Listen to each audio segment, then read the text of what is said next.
All right, everybody, it's that time of week again. We are here live again for our fantasy strategy preview show for the Japan GP. If you're like us, it feels like it's been a while since there was a race. I don't know why. It seems like the Australia race was like 3 weeks ago for us. But anyways, we're glad to be back. Quick reminder before we get started, make sure to subscribe to the channel if you want to get updates on these live streams. We are going to try to continue to do them more regularly on Tuesdays before each race at 1 p.m. EST. Obviously, we're a small team, so sometimes that always doesn't work out. But for the most part, that's when we're going to be having our live shows. So again, subscribe to us on YouTube.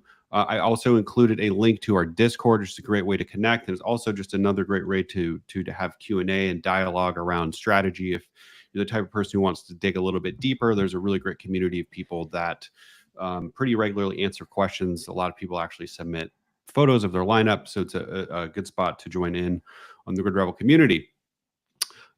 Quick intro. My name is Ross. I'm the founder and CEO of GridRival. With me today, I have Michael Ursinoli, our CTO, Ryan Booth, our Director of Business Operations, and William Laddie, our principal software engineer. We are your GridRival team here to help you today make the best of your lineup going into the weekend.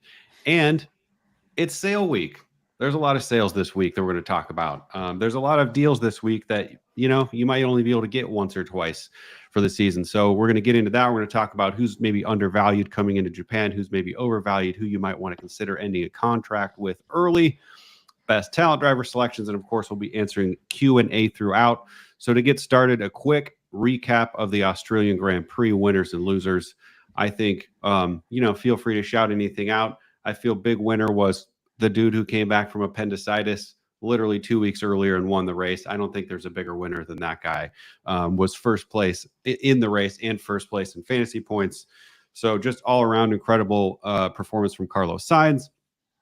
And then I think the other winner is race fans, right? Anytime Max Verstappen doesn't finish, sorry if you're a huge Max fan, but I just think, anytime you take the most predictable element out of the sport right now, it makes for a more exciting event. So I think those are my top two winners. I don't know if you guys have anyone else you want to highlight before we kind of dive deeper into the show.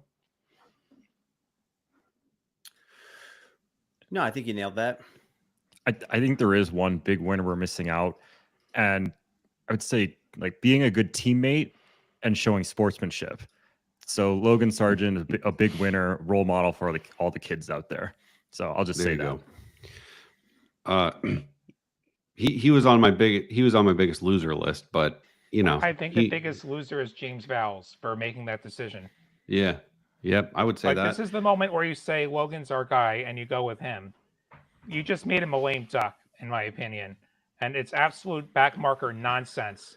Like, think about like Super Gory and Caterham and what was the other one? Marusha. They all had spare cars. Williams can't even manage to do that. What a poverty operation that is. I'm going to be booing Alpine every chance I get this year for stealing that ride. Ooh, man, those are sharp. I wasn't going to come in that hot, but I like it. All right, so we got losers. Definitely Logan, and a lot of different opinions on different members of Williams' team and Williams' decision making in general. Max is a winner and a loser, but he's a loser in the race. You dropped in salary.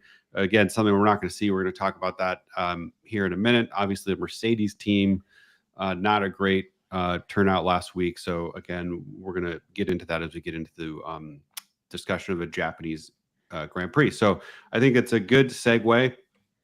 I had on my I'm in many leagues as most of you may not find surprising, but I have one that's with a lot of my really close buddies that I play with. And so that's kind of the one I'm usually referring to on this show. It's the one I pay most attention to. In our company league, Williams is going to beat me or Ryan or maybe even Michael this year anyway. So I had 4 spots open up. So I timed this really well. I had Haas for 3 races.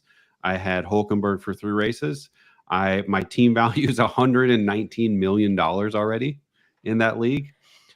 So I have runaway potential. I had 4 spots open, so I was able to fill them with some of the opportunities we're going to talk about today. And I think the opener is for the last, I don't know what show this is. Let's see, what race are we? Is it 6, 5?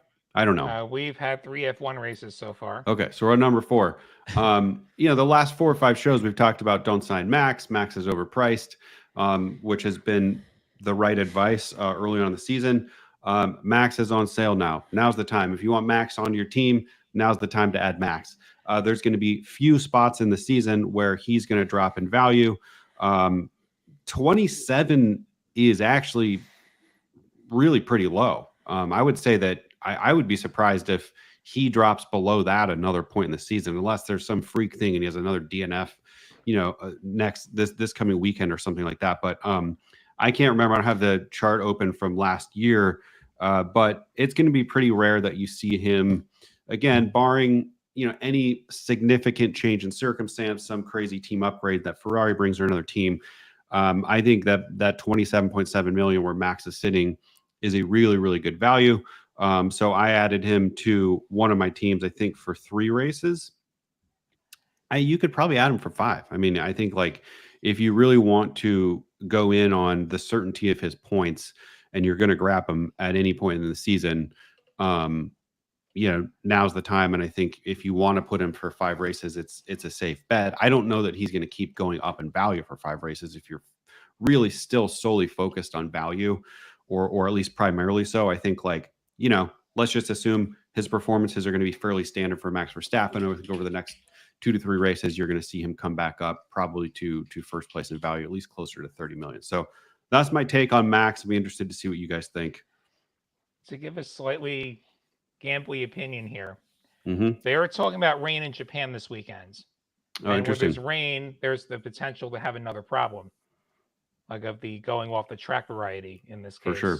So, every time we said don't sign Max, we said, but be ready to jump on him if he has a problem, which is exactly what he had last week. So sure. This would be a great time to get yourself some Max Verstappen. And I would take him for 5 races because you can generate a lot of points that way, assuming he has no problems.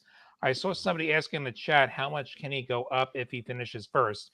Well, it's not if he finishes first. Remember, our values are based on how many fantasy points you score. So Mm-hmm. the question is, what if Max scores the most fantasy points this weekend, which is not a given, even if he wins from pole. So the way the formula works, there's it's on our website somewhere. We have a salary table where we assign salaries to positions in terms of fantasy points. Most fantasy points would be, quote, 33 million. And I see Max is currently 27.7. So if he scored the most points, 33 million minus the 27.7, and then you divide that number by 4, that's how much he goes up. That's not 2 million. So even if he scores the most points, that's not even going to be a max increase for him. Correct. Because he is still worth quite a bit, just to address that question. So, that's the ceiling. There is, by the way, somebody before the show started asked a salary question. I posted a link to the support article you're referring to where we actually, awesome. We actually show the math on how the salaries fluctuate. So whoever asked that question, if you scroll up kind of the top of the chat, there's a link where you can see that. Yeah. So bottom line, I am happy to sign Max. If there is any chance that he goes down in value, it's if it rains in Japan and he has a problem. Maybe somebody runs into him or he spins off or something and beaches himself. Yep. But you'll generate the most points with Max, especially as we get into the sprints. We do have China and Miami coming up after Japan. So you want to sign him for at least 3 races. I'd sign him up for 5. And that's what I think about Max. Cool. And there's some other questions coming in. I think let's just hold off till we get through some of the stuff and then just get through Q&A. Michael, Ryan, do you have any thoughts on Mr. Verstappen? Yes. I think it's a little risky. Not risky, but you're locking up a lot of money with signing Max for 5. It's still early in the season to be fully transitioning to points values. I don't think it's a wrong decision. I mean, Williams is a better player than I am, even though I'm first in our league right now. For now.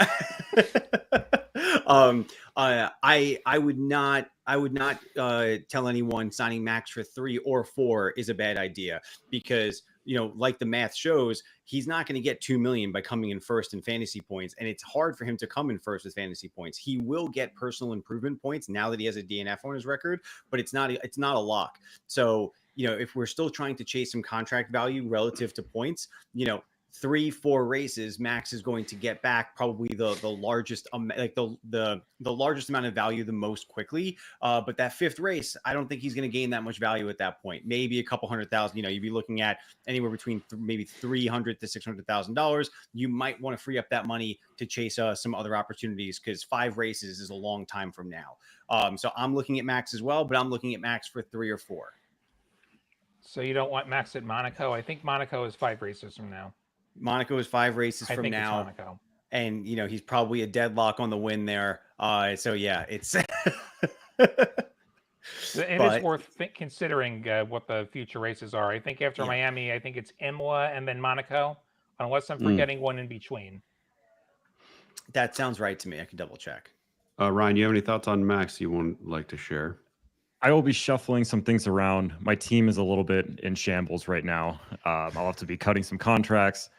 It's been one of those weeks, but yes, I will be moving things around to sign Max at a discount. I think that's the right thing to do, especially at this point in the season. If everyone in your league is doing that, I don't think you want to fall behind, because I do think Max is a safe bet to gain value from here. And I think you'd be doing yourself a disservice not to be using him.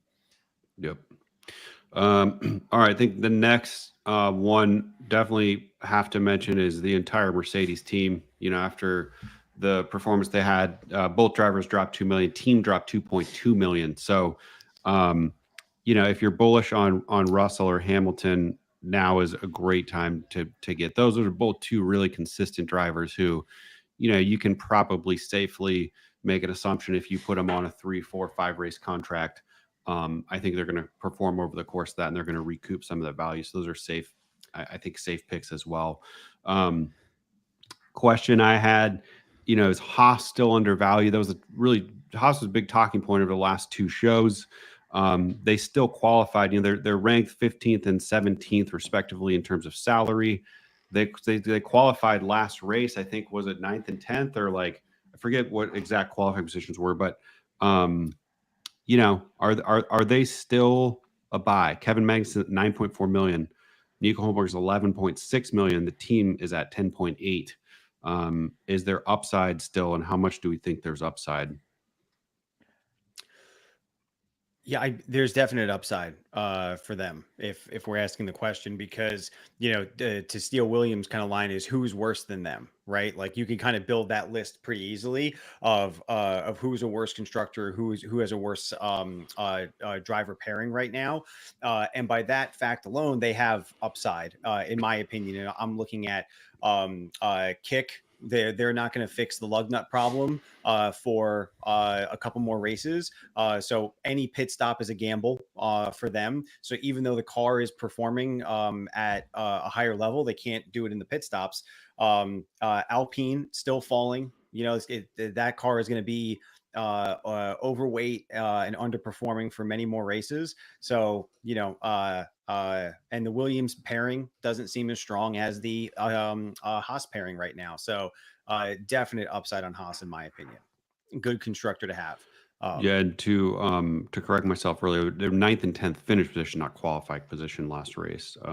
So I think still, I don't know. I see a lot of upside there. I don't have space for them. I'm on the cool off 1 race rule. I could grab Magnussen. I think mechanical retirements. Sorry to talk over you. Sorry, what'd you say? Haas was buoyed by a couple of mechanical retirements last week as far as their results. Right. But I do agree that there is still some room to grow. They are still better than Alpine, better than Kick Sauber, better than Williams, better than Ricciardo. I'm not prepared to say they're better than Tsunoda, but I'm prepared to say they're better than Ricciardo. Right, for sure. Ryan, any thoughts? I think Haas they still have some value. I think you could do a lot worse, especially if you're looking at a constructor and you're looking to not pay that much money for it. If you put most of your money into drivers, I think Haas down at 10 million is a lot better than Williams under them, and obviously Kick only 2.5 million less.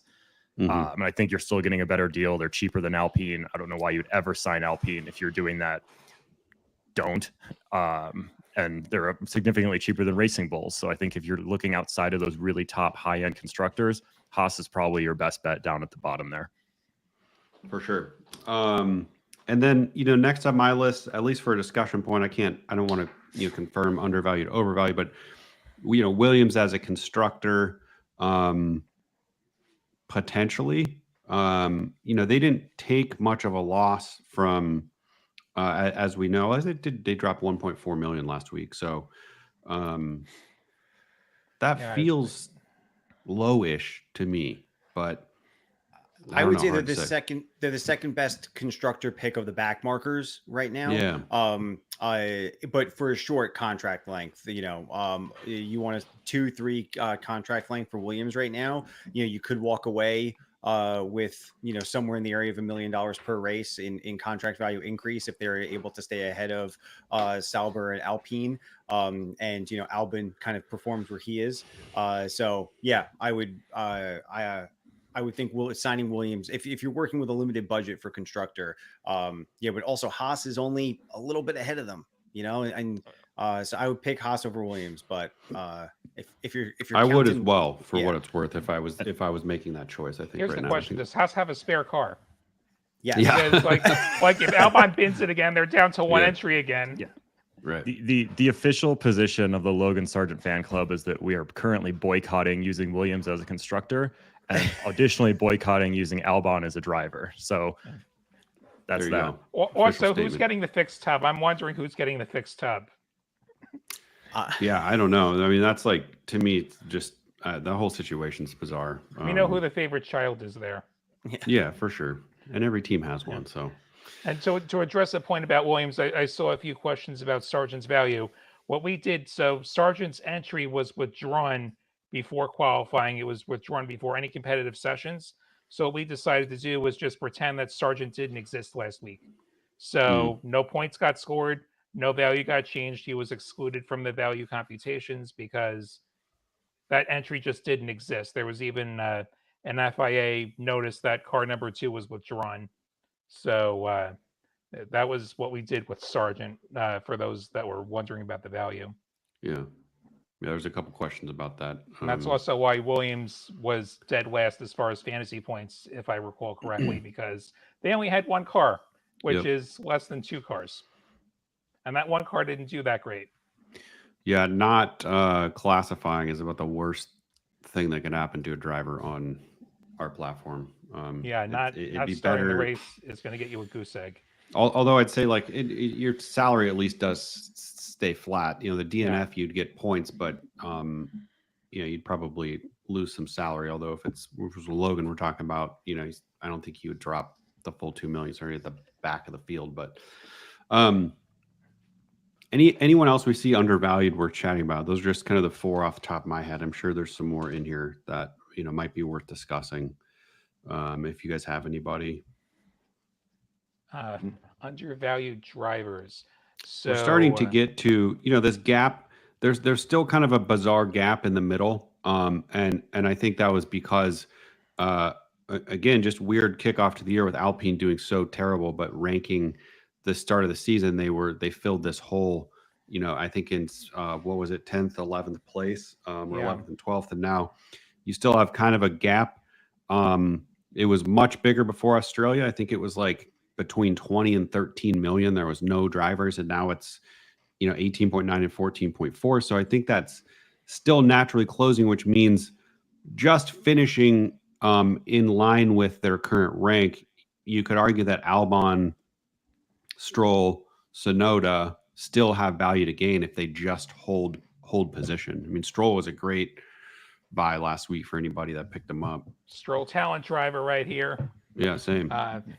He's a very boomer bust driver is the thing. Like those names he just mentioned, Albon, Stroll in particular, those are very boomer bust drivers. Yep. And you'll see that gap close once one or both of them starts to get those consistent results, which is what's been lacking. Like Stroll could get you 6th place, or he could spin off on the first lap. Yeah, and I mean, we mentioned Haas, but I'm just looking at Kevin Magnussen. Like that seems to me like a very, I don't know, maybe one of the larger potentially or undervalued opportunities. Wait, he's back at 17th. That seems like there's some upside there. Definitely. Yeah. If we're looking at people who are above talent eligibility, the question is, do we think Hamilton has room to bounce back? Or is he looking every bit of like 39 years old or whatever he is now? So, Yeah. Last week was mechanical, but it just hasn't been there for him this year compared to Russell. I do have a Hamilton take for those of you looking to figure out what to do with Hamilton in your lineups. I feel like I'm in the worst spot with Hamilton because I have him for one more race. So what I would recommend doing, I'm considering dropping him, because if he has another bad race and drops into talent driver eligibility, you're going to want to have him. He will be by far the best choice. And if I'm sitting on a one race cooldown with him, that's going to be a huge issue.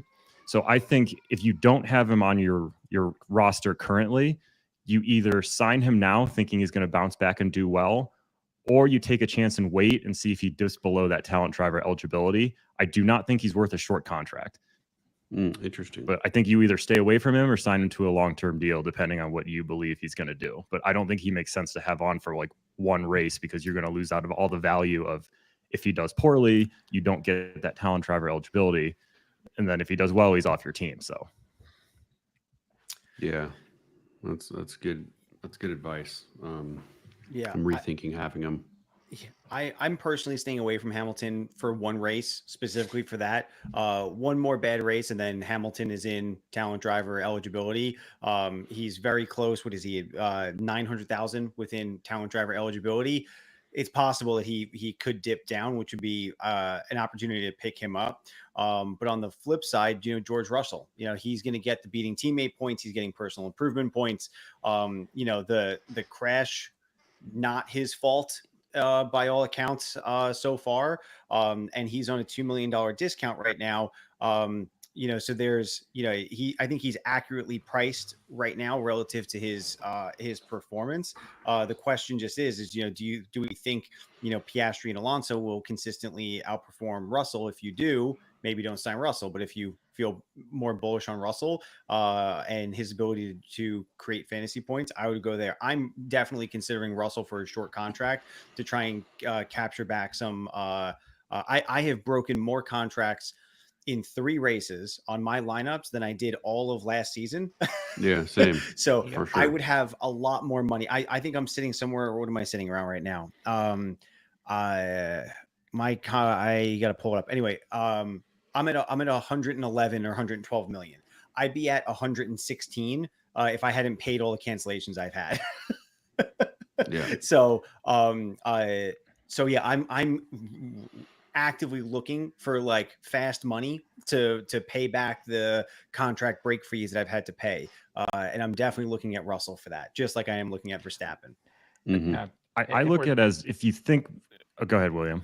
I was just going to say, remember as well, we have 2 sprints coming up if we're thinking about contract lengths. Mm-hmm. And my last point on the Russell versus Hamilton thing is, I think it really comes down to if you believe in Mercedes or not. And I would almost never sign Russell, because I think Russell and Hamilton are close enough to each other. And there's almost a $5 million gap. So if you think Mercedes is going to bounce back, I don't think there's really any point in spending an extra $4.5 million to get Russell over Hamilton. I don't think there's that big of a gap between them. And I think Russell's pretty near his ceiling, honestly. And he's not faster than either Ferrari. He's not faster than Max. I think he's competitive with Checo when Checo's in bad form. Like when Checo's on, it's a Red Bull 1-2, but he's not the most consistent. Like that's your hope. You have to hope that Checo screws up, and then you have to hope that maybe McLaren stumbles. Like I just don't see the upside for Russell unless people in front of him have problems. Well, he will get contract value increases if he finishes 6th or higher in fantasy points.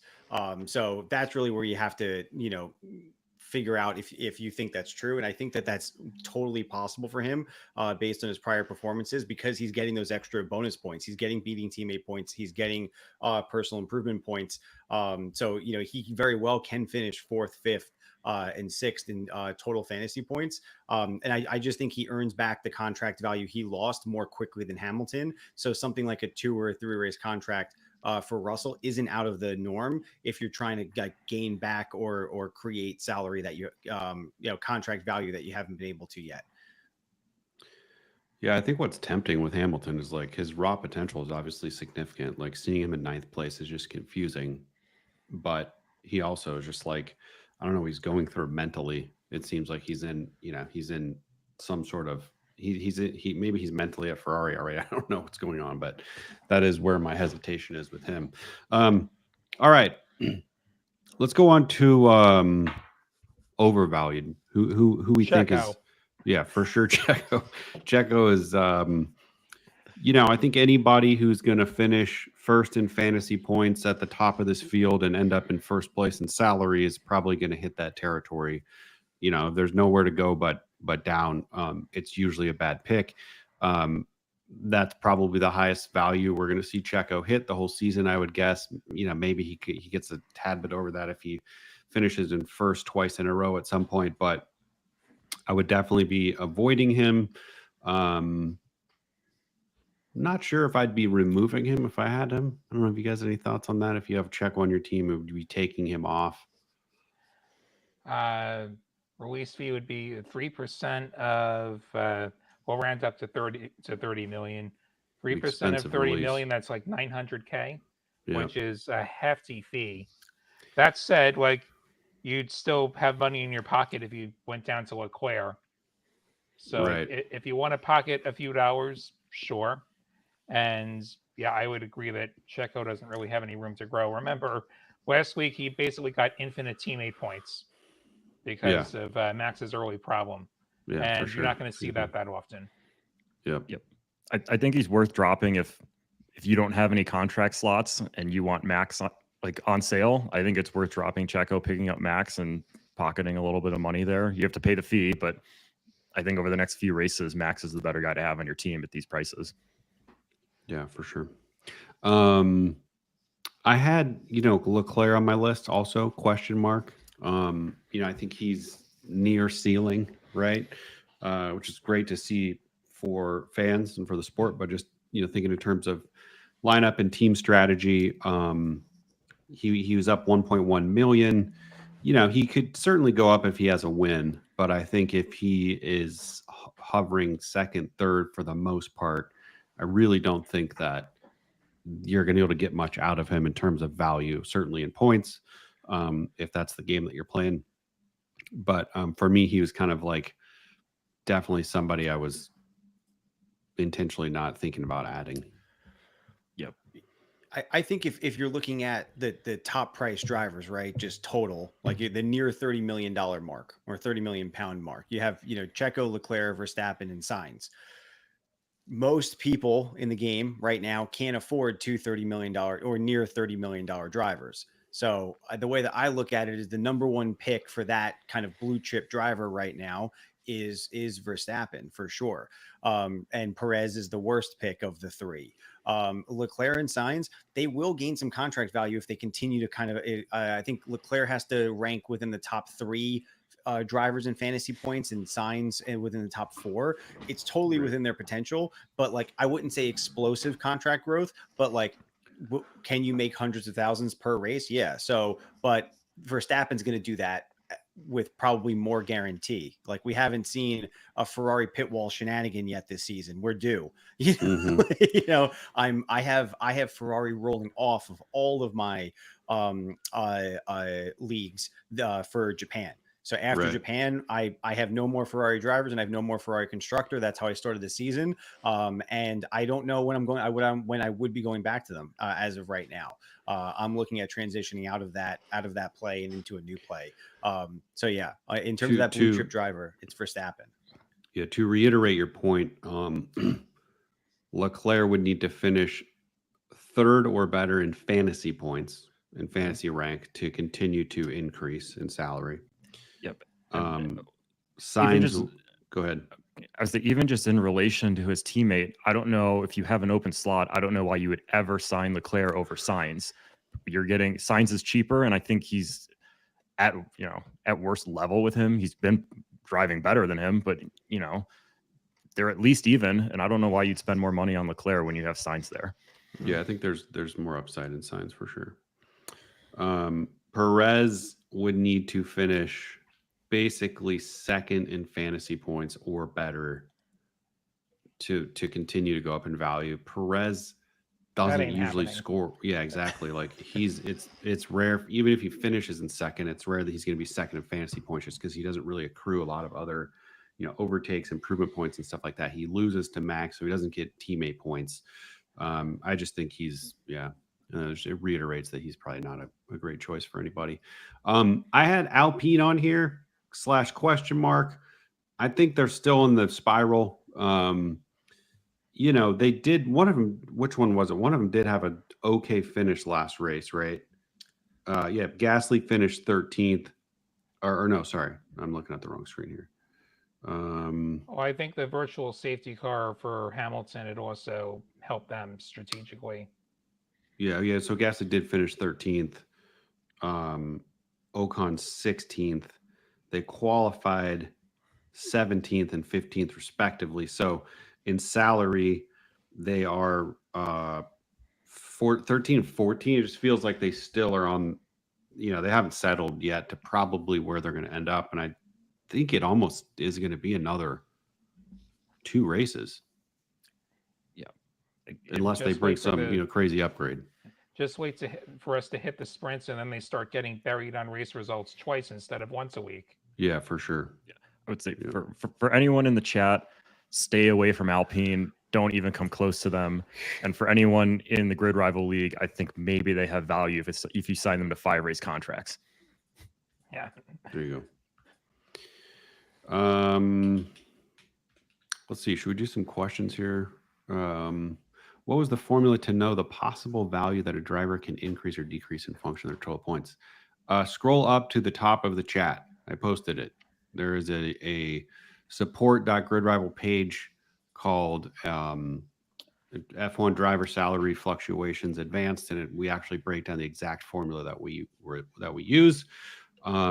Basically, we rank drivers at the end of every event based off fantasy points, and then we apply some mathematics based off of where their current salary is relative to the salary associated with the finished position, or fantasy points position for that rank, and we kind of compare them and we make some adjustments. But anyways, there's a breakdown of that, so scroll up to the top of the thread. Let's see, is there somewhere I can see total fantasy points earned for every driver per race? There absolutely is. If you open your driver selection panel, which is, I'll try and do that thing where I actually show my screen on video. It probably won't show up that well. This data button right in the top right, click that and then tap on the results bar, and you can open Australia. And then there is a way to expand the data right to the right of the little results pill selector. You see a couple boxes to expand the data, and it should give you a view like this. I don't know if you can see that. And for each of those drivers, row 1 is their actual real world race results, and then row 2 is the fantasy points associated with them. So that's a screen that is admittedly maybe a little bit more hidden than it should be. So that's something we kind of have in the back of our heads that we're going to be thinking about at some point, bring that a little bit more front and center. Yep. We'll get into star drivers. There's an update coming to that screen very soon. That's right. Are the charts fixed? No, coming soon also. Let's see. Any other good ones here? How do sprint weekends affect strategy for those weeks? I think lots of different opinions. I think you need to understand how sprints are scored, which I feel like sprints are scored fairly tamely, right? We don't give them any significant weight. First place gets 20 points. Last place gets 1 point. So it's a very linear scale. Definitely a weekend. If you have sprint weekends coming up, it's probably one of the best times to be thinking about having more expensive drivers on the team, because those are going to be the ones that are accumulating points. So it is kind of a little bit of a serendipitous time for Max to be on a discount right now with sprint races coming up. So something you can think about in terms of, how many races you might want to sign Max for. He's poised to receive the lot of them. Let's see. Lots of very specific. Can you guys touch on Alonso in lineup for Japan? Do you think he's near his cap in value? I think I don't know. I'll just say gut instinct is I didn't notice much with Alonso, as I was, and a lot of this, I'm a gut player, so anybody who's listening to my advice should understand, like, I'm not the guy looking at spreadsheets every week. I'm not doing, probably the other three people on this call are much more the individuals that are doing that sort of digging. But I can just tell you my gut instinct.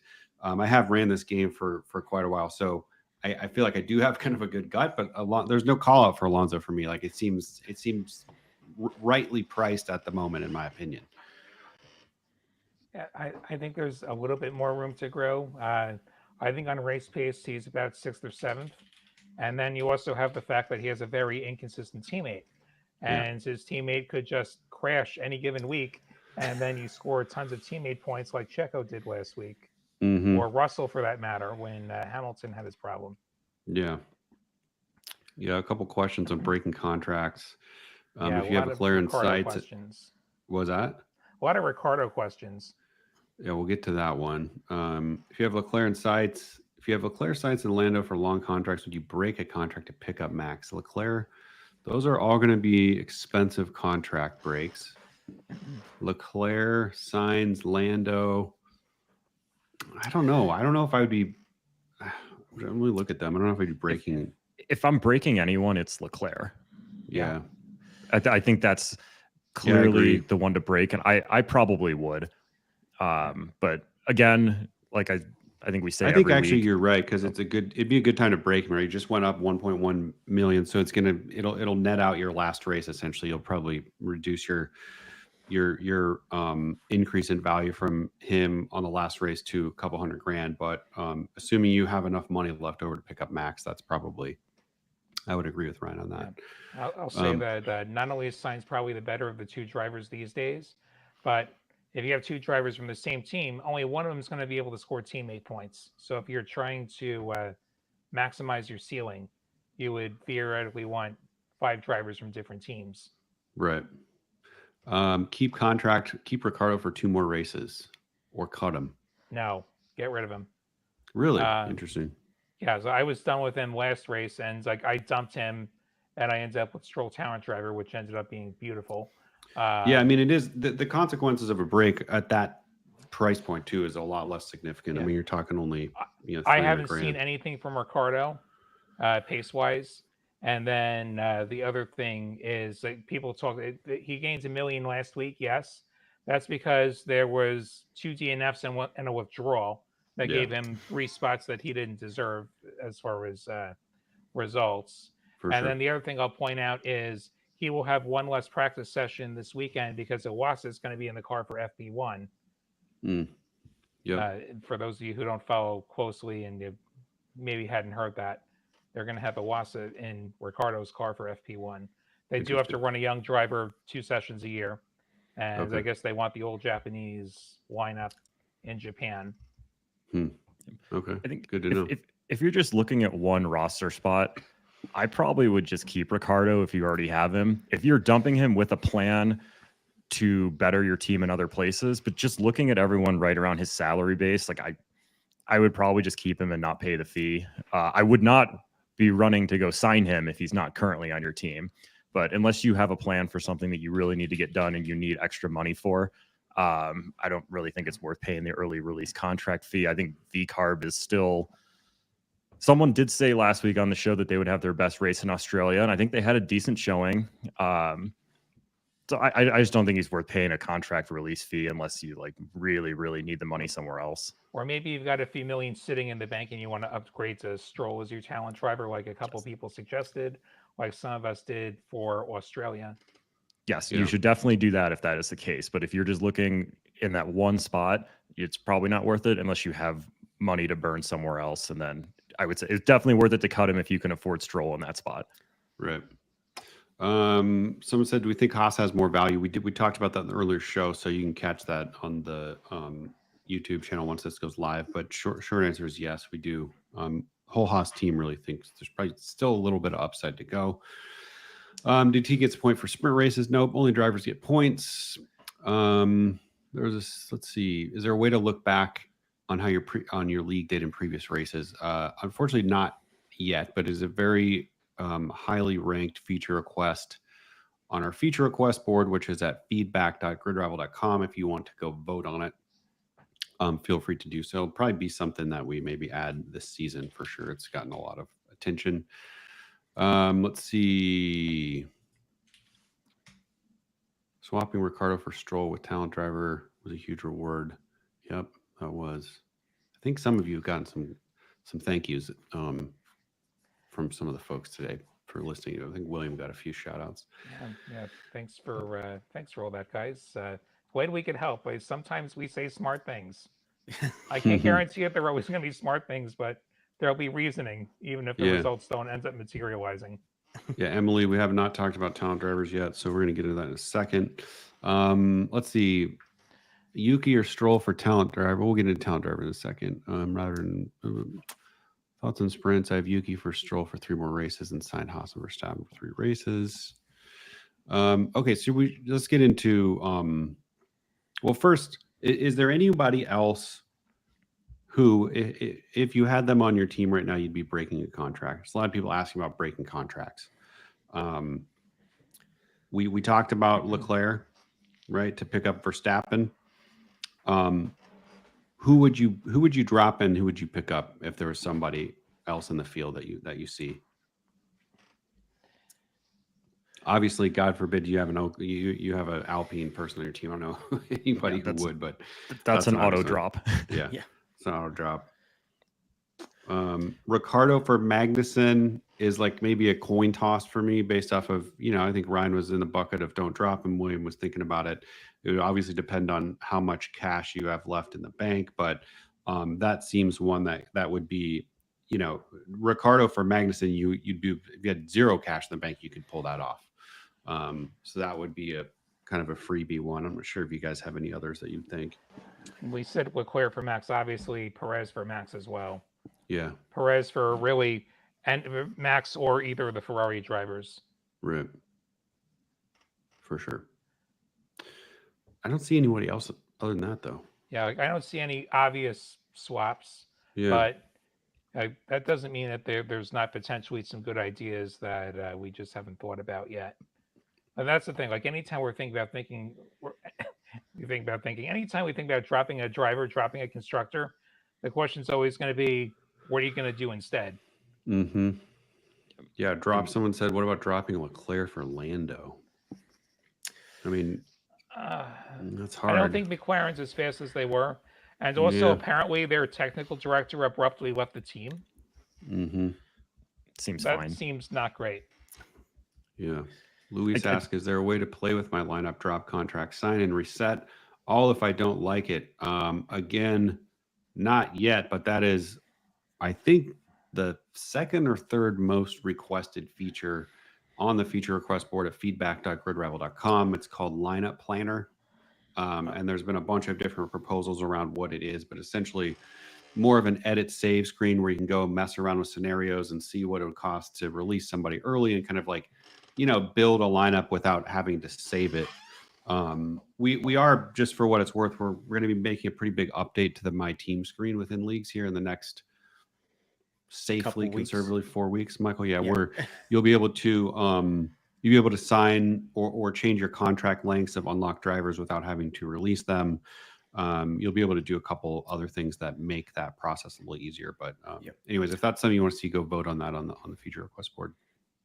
Yep. Just one quick call. I read that question differently, just in case you're the person who asked if you're a new player. You as long as the driver is not in an active contract, you can add and remove them from your lineup as much as you want. As soon as they're in an active contract, you have to pay a release fee to do that. So if that's what you're asking, you can remove them without penalty before they're in an active contract. Yeah.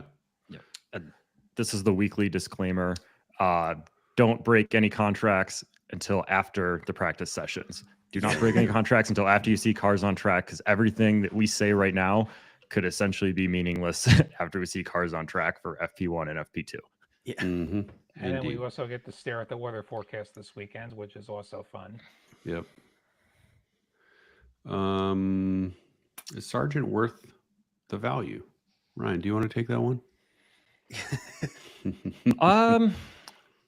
I think so. I would say my reservations for Japan, I know he's capable of finishing in the points, but I think the two things that would stop him are he hasn't raced in a month, because it was a 2-week break before Australia, a 2-week break after. So he has not raced in a month. That concerns me a little bit. And I think anytime you have potential for rain, I just worry. It's like when, you drive down the highway, right? You got to worry about everybody around you. I'm not necessarily worried about Sargent crashing in the rain, but someone might hit him. He seems to get caught up in the back in these things. He's just very unlucky. Not really his fault, but those would be my reservations for Logan Sargent in the rain in Japan, not having raced for a month. Yeah. That said, if you get rain, you also do have the chance to take a flyer on somebody, maybe get that result. So, like the infamous Spa 2021 race, that was 2 laps behind the safety car. Yeah. I remember Williams that one. qualified on the front row for that one. Yeah, And all that the was- talk about what happens at Abu Dhabi, well, if Hamilton would have just out-qualified Williams, he would have been the champion. Mm-hmm. All right, let's move on to looks like we're down to about 15 minutes left. So let's move on to close out talent driver selections. William, are you going 2 weeks in a row with Stroll? Am I going 2 weeks in a row with Stroll? That's a good question. So I'm still considering whether I take Max, because I have 29 million and 2 open driver spots, and I would have to move on from somebody else if I wanted to take Max this week. If Stroll is on my roster, I think I am going to go Stroll talent driver, unless I see something very surprising Thursday night / Friday morning with practice. Yeah, I still think he has the highest upside potential for a talent driver. Absolutely. Like if he keeps the car in one piece, he's in the points for sure. Yeah. The question is, can he keep the car in one piece and on the pavement, which, that's always been the question his entire career. Mhm. So yeah, Stroll would be number one. And then if I can't have Stroll, if he's on cooldown or something, that's a good question. One of the Haas drivers, if they're looking fast, I'd consider that. I'd consider Sonoda. Yeah, I was gonna only say, for if you're moral kind of reasons, I wouldn't touch Albon. Only for moral reasons. Yeah, I mean, if Albon and Stroll are a choice, Stroll's definitely has higher upside. If you're stuck in I think every now and then, sometimes you'll have you won't have a talent driver above the like 10, 11 million range. And I think K-Mag or Hulkenberg are good picks, just because I think they are still a little bit underranked. So those two stand out to me quite a bit.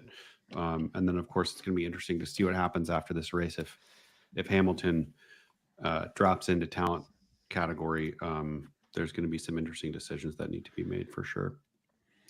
Yeah, I think the talent driver field will get a lot more competitive as the season goes on, and there'll be a lot more options. And William had Stroll on talent driver this weekend. I had Stroll on cooldown, and William had a banner weekend in our league, driven by the Stroll points there. But so I think Yuki and Stroll are going to be your safest bets, right? You're not going to want to risk it on Alpine. You're not going to want to risk it on Danny Rick. Kick Sauber, they said that they're going to have the lug nut problem for a couple more races, and I still am going to want to see them complete a full race with no pit stop issues before I start signing them again. I'm not looking to hold on to them right now. So, then you have the Haas's, and we talk about this in a bunch of our podcasts. Is like, if you have a talent driver that the rest of your league is not playing, that contrarian viewpoint can pay out big for you. Because if everyone's putting their eggs in the Lance Stroll basket and you put your egg in the Nico Hulkenberg, the Kevin Magnussen, or the Yuki Tsunoda basket, and they do well or outperform, then you just got a leg up on everyone else in your league, both from a points standpoint and probably from a contract value standpoint. So when I'm also making talent driver selections, I'm looking at the league adoption stats from my league and trying to think, okay, who do I think is running who for a talent driver selection? And that does kind of inform a little bit who from my talent driver eligible drivers am I going to select? And right now for me, it's I have Stroll, Yuki, and Hulkenberg all as selectable options. So that's my list. And I think we've given Stroll a lot of praise and the people who use Stroll a lot of praise for last week, but I think we're overlooking Yuki. Yuki scored 300 points, Stroll 302. Yuki was cheaper. So I think arguably Yuki was the best talent driver for Australia at the price level. If not for that penalty, like if not for the Alonso penalty, it actually would have been Yuki. So I think off of that point, like I used Yuki in Australia, it worked out just fine. I think for this week, I don't see using anyone other than Stroll or Tsunoda if you have the roster space for it. I don't know. I think I would still say Stroll 1, Tsunoda 2. And I don't know why I would never really use anyone other than those two unless you really can't make it work with your roster. But I think those are kind of by far and away the top two choices. Yeah. Okay, cool. Well, we're getting to the end. I pinged the group for any final questions y'all have before the weekend gets going. Talent drivers also double salary increase or decrease. Fun idea. Put it on the feedback board. And that would definitely be a variable in the game for sure. I can't imagine if I would have gotten $4 million last week on Stroll. I think that generally speaking, if you polled every player of this game, I think, and asked them, do you think salaries fluctuate too much or not enough? I think I think the majority would lean towards too much already. So my gut is like, that's probably not something that you're going to see. I think there's a large cohort of people that actually like to see the salary fluctuation model flatten out a little bit. And, again, as we work towards making the league game specifically a little bit more customizable, that might be something that we can offer at some point in the future. Is there anything final in here? Hamilton or Tsunoda for value this weekend? If you need a talent driver, Hamilton Tsunoda went down 2 million, so that's hard for me to not look at. And Tsunoda went up, but again, there's still this vacuum that's being filled from the Alpine guys. So I think Tsunoda still has upside if he keeps finishing and where he's been finishing. Cool. Any final thoughts, gentlemen?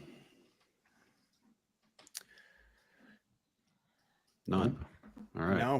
No. Well, cool. We will end here. We appreciate everybody joining. And we hope that you enjoy the race this weekend, and we will see you before the next race on Tuesday at 10 a.m. PST, 1 p.m. 10 a.m. PST, 1 p.m. EST, 6 p.m. GMT. Thanks everybody for joining, and we hope to talk to you soon.